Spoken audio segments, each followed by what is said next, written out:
Damon Akutami, last second, very last second, literally just the last moments of his character. I felt some condolences and sadness for Fushiguro, or as Akutami has been calling him, Papaguro, which I thought it was pretty good. I've just been calling him Battle Dad a little bit, but I mean, I wish he was more like a Battle Dad. It'd be cooler if he brought along little Megumi with him, but that's not the case. So, as this was, he's now fighting in an awakened version of Satoru, because now Satoru, he's like just riled up with positive energy and adrenaline, and he's just surging of his own power to a just almost high-like state. And one of the things I really like about all this is you see into Fushiguro's mind. You get exactly what he's thinking, what he's planning, and he knows about Satoru's techniques. He knows about the neutral version infinity, the base form of the power. It will slow things down that come near him. He knows about blue, which is the attraction ability of it, and he knows about red, the repelling ability of it, because he can manipulate space, and he's got different forms of it. And you have Satoru, who's from the Gojo clan, him having this ability passed down to him, and he's putting it to a much higher degree than I can imagine most people within the Gojo clan have. And Fushiguro, even though he took his wife's last name and now he goes by Fushiguro, he is of the Zenin clan. And having that position, he knows information between the others. Like he's fully able to figure out stuff if he wanted to know. And part of that is knowing some of the techniques of the other big clans. And he even thinks about in order, like which ones he's in, how he goes about each one. Okay, the infinity he's had from the start. He knows how to go against it. With blue, he can negate it with the spear with its range, because he's put like this chain on it to increase it. Now it's a chain blade. He's pretty much he's spinning it now. He's able to fight with it at an extra long distance, because that was one of the things that he didn't have over Satoru is range. Satoru's got range with his techniques, but Fushiguro was able to be smart and get in close and use distractions and blinding techniques in order to get up close with him. But now he knows this technique, so in the strategy, so he's not going to be able to do it again. But now he's like, okay, I can just outrange him. And then he's going to, for red, he can cancel out with the spear, and as long as he gets the timing on it, he can do it. And he's fast enough shown that he can move against these attacks. He's fully ready and skilled enough, tatted enough, prepared enough. He knows exactly what he needs to do, how he needs to do it. He just has to be prepared in his mind.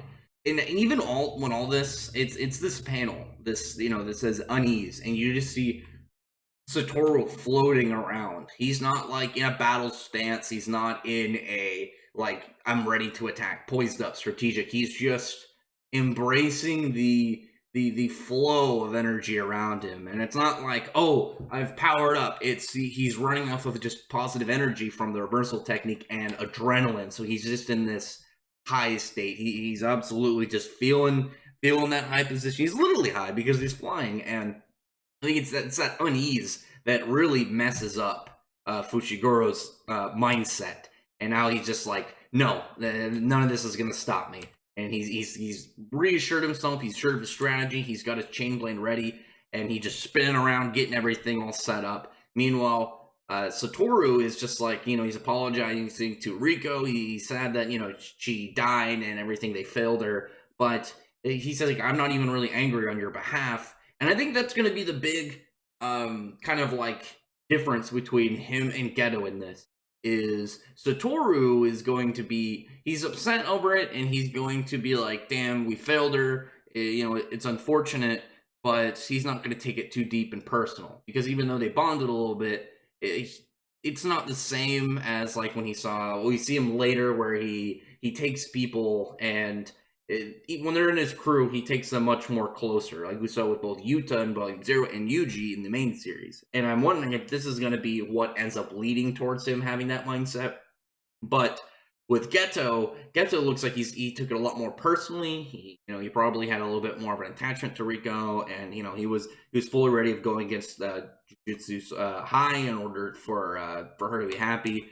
But Satoru is just like he's more upset a little bit, but not really. He's like sorry, not sorry. He's not mad about it. He's just fully enveloped in this energy, in the pleasantness that he's got. Like I said, he's just high of adrenaline, and even he's this really cool statement that he says. He's like, throughout the heavens and earth, I alone am the honored one, because he's got the six eyes and the infinity technique. He's just broken all around. He's extremely powerful, and he's even in this last second moment where he almost died, he was able to see the core of Jujutsu sorcery and advance himself off of that. And that revelation, that advancement, and then combined with the highness of adrenaline, probably is just has him in all around this state. But Fushiguro is, spinning the blade. He carves up a whole layer of the platform he's on, gets the spear going at him, and they explain what I think is really interesting is the layout of getting techniques passed down upon you, because one thing that I thought was actually a really good explanation for like looking at Naruto is you had Minato, and he created the Rasengan, and it took him 3 years, and it took Naruto 3 weeks, and it was because like he had the techniques. And there's a whole difference between inventing something from scratch and then picking something up with lessons of saying like, this is the best way in order to get the entire process down. I don't want to talk about Boruto. I don't care about his just like 3 days. Shut up, Boruto. But with that, you have him, getting the techniques much faster, and that's obviously you're getting the instructions, the classifications, the best way for you to pick it up by people behind you. And it's not just the creator; it's also people being like, you're able to get it from multiple perspectives and get the best routes for it and the best things that work out with you. But the downside to that is that makes it easier for the information to become public, because it's known by more people than just you. And from that time, obviously, how Fushiguro was able to find out information about these techniques. Zenin clan, he can find out about stuff from the Gojo clan. But even within that, even in the Gojo clan, very few people knew about a version beyond red, blue, and the neutral infinity. It's the combined one, which is, as we saw what he used against Hanami during the Kyoto versus Tokyo tournament, or I guess it was more like a battle royale, combining it into Hollow Purple. And just, I love this panel.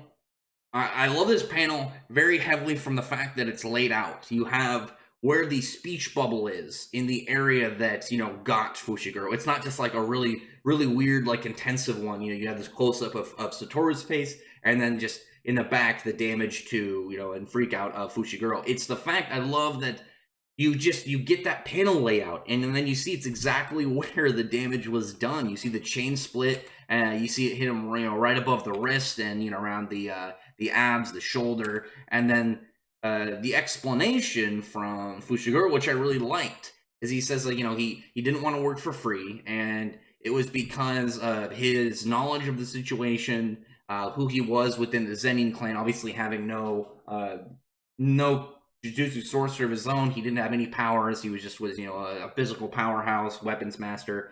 We already saw with Maki how they treat him. They don't really take him that seriously. They're kind of like defect to them. And obviously that led up to a lot of who he became. And because of that, just not only, the Zenin clan denying him, but against the apex of the Jutsu world, because he hated the Jujutsu sorcerers from what they did, and to him and how they treated him. And now it's not just he's fighting some from the Gojo clan, he's fighting pretty much who he sees as the top of the Jujutsu world.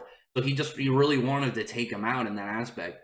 And it was a shame, like if he just killed him at the very end, cut off his head, and went for that extra level of safety, then he wouldn't be in this situation. But it was because he wanted to reaffirm who he was as this guy with no Jujutsu sorcery going against the Jujutsu world, that it really kind of screwed himself, because it was that they even says it when he says you see that panel of him just like with his side torn open, and he's like, I thought I discarded that pride. It was because he's like, no, I can do it. He took that extra risk to really just kind of like define him as himself, just tell himself again who he was. And it's because of that really screwed him over. And I mean, that's unfortunate for him. I mean, I've had that situation. Like, I mean, not in real life of like murdering people, doing stuff like this, but like a really easy explanation actually happened to me recently. I was playing the new Yu-Gi-Oh game, and I had won the duel. I was already ready. I just needed just to take my guys and attack the next turn. And I had like 3 low-level characters that were all like 4 stars, and I really wanted to, lay in heavily, and I had Slifer in my head. I was like, if I sacrifice all 3 of them, I can go for like a sick, badass overkill. And my opponent stalled me out after that because it was, instead of having 3 attacks, I had 1, and ended up beating me. I can't remember what, I think they were using, I think it was the duel where they had like a Destiny board, and so I automatically lost. And it was just like, that want to go beyond what was necessary is what screwed me over. That like break of going for enjoyment over success when it was right in front of me really screwed me up. And it was funny because like I had that like small like little moment. I was like, damn it, I really messed myself up. And that's what messed up Fushiguro, as we've seen. And we noticed like in a little bit of a backstory bit from himself. You see when he first has this kid, he looks like a caring father, but it was because of the personality he constructed for who he was, and the fact that in the very end of the chapter he says like in 2 or 3 years his kid is going to get sold to the Zenin clan, and he's just like, do whatever you want, because Satoru's like, do you have any last words, because he's going to kill him. And from that he's just like, doesn't matter to me. This is going to be the end of me anyway, and my life was already pretty much screwed once I found out and his son was going to be sold. So from that, I'm very intrigued if the reason he treated Megumi like earlier when he's like, who is that again, he was maybe trying to erase him from his memory, or trying to act like he didn't care about him because he knew there was nothing he could do to keep him, because the Zenin clan was going to take him from him. Which is, it's very intriguing from that, because instead it's not like he was a bad dad. He wanted to be that because he knew that was the only way he would be able to handle losing his child to the people that he hated for the way that he treated him. Because it's like, well, I don't have the Zenin clan because they denied who I was, but at least I have his kid. Obviously he cared more about like the name of Fushiguro than the Zenin, and now the Zenin clan are coming for them, and it's just going to be a sad time for it, for who Megumi really is when he finds out this aspect about his life. And I'm hoping that he doesn't die from this. I'm really hoping that Fushiguro does not die, because I'm intrigued to know what would happen from this. And what's interesting is if you read Volume 0, there is a whole similar scene between Satoru and Geto. After the fight between Geto and Yuta, Geto loses an arm, and Satoru kind of like shows up to him, and he's just like, he looks beaten, he's ready, he's just gonna die if he doesn't get help soon. And Satoru says the same thing to him. He asks him if he's got any last words, and then it kind of pans away, and we don't know what happens, but we know that Geto is clearly alive in the current story. So, what happens? Is he saved? Does Satoru let him go? Because Satoru he's not like, oh, I'm just a huge badass. He does care about others. We already know that. We already know his personality. And it could be that understanding of this situation that really, like, lets him, I don't know, like, drop your weapons and your cursed spirit and just leave and somehow save him. But he knows how to heal. He clearly can heal. He could use the positive energy to heal the wound. Probably not be able to attach that arm back up, but I mean, he could probably, use his powers to regenerate some of Fushiguro's body. That would be sick if he comes back and it's just this one-armed weapons master, savage, predatorial of Jujutsu dudes. I mean, maybe not be evil, but be kind of like a neutral party. Maybe train Megumi at some point. I don't know. I'm intrigued to know how this is going to go because of how he is in Volume 0. It'll be unfortunate if Fushiguro dies here, because on top of whether or not he becomes good, neutral, or stays bad, if he lives, it's the fact that he is all around just like a really fun character to watch, and just this badass, complete savage dude. So we'll see. I mean, Geto would definitely have killed him, but it's Satoru is different, and we know that he doesn't harbor like hatred of revenge towards him. So we will see. Next chapter is going to be really interesting to see how he reacts to all this. Is he going to save him? Is he going to kill him? What exactly is going to come down from this? Other than that, tell me in the comment section below what you thought about this chapter and how you think this is going to go. I mean, it's in a normal situation, I think that he would kill him next chapter, but the similarities between the encounter he had with Geto in Volume 0 makes me very curious of how this is going to resolve.